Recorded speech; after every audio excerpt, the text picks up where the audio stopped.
واحدة ميزانية وزارة هورمارينta maaliyadda iyo dhaqaaluhu waxa ay samaysay dabagal iyo kormeerno joogto ah oo ay kaga daba tagayso mashaariicdii laga maalgeliyay miisaaniyadda qaranka sida ay inay u socdaan sidii loo dhisaan gareeyay bismillah alxamdulillah agaasimaha waaxda miisaaniyadda agaasimaha waaxda BFM-ka agaasimayaasha kale iyo mas'uuliyiinta ka socota agaasimaha dhaqaalaha iyo agaasimayaasha kale ka socda wasaaradaha iyo hay'adaha kala duwan ee qaranka iyo dhammaan mas'uuliyiinta halkan joogtaba assalaamu calaykum waraxmatullaahi wabarakaatuh salaam kadib maanta waxaynu halkan isugu nimi inaan isla eegno oo aynu wixii aynu ku daraynay iyo wixii kaleba aynu isla eegno isla gorfayno siyaasadda maalgashiga qaranka ama hagaha maalgashiga iyo mashaariicda oo mashaariicda qaranka la fuliyo miisaaniyadda qaranka laga fuliyaa way badan yihiin laakiin intii hore ma ilahayn hagee lagu eego siday u kala mudan yihiin iyo siday ula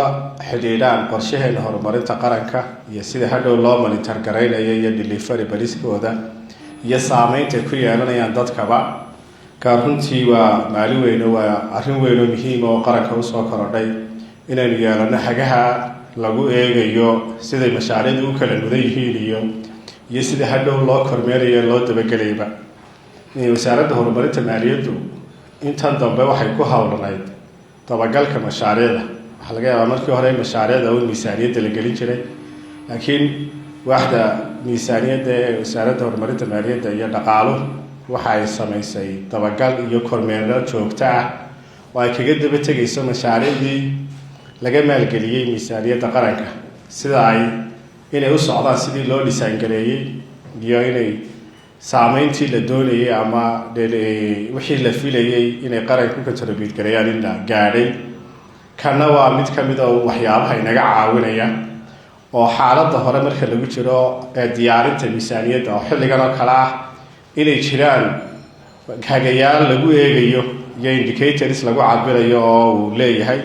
ka runtii waa wax weyn oo aad inoo caawinaya waddankeena iyo ka wasaarad ahaanba inaynu dabagal fiican iyo qiimeyn fiican haddaynu designka iyo marka hore si fiican u eegno ka waan uga mahadnaqayaa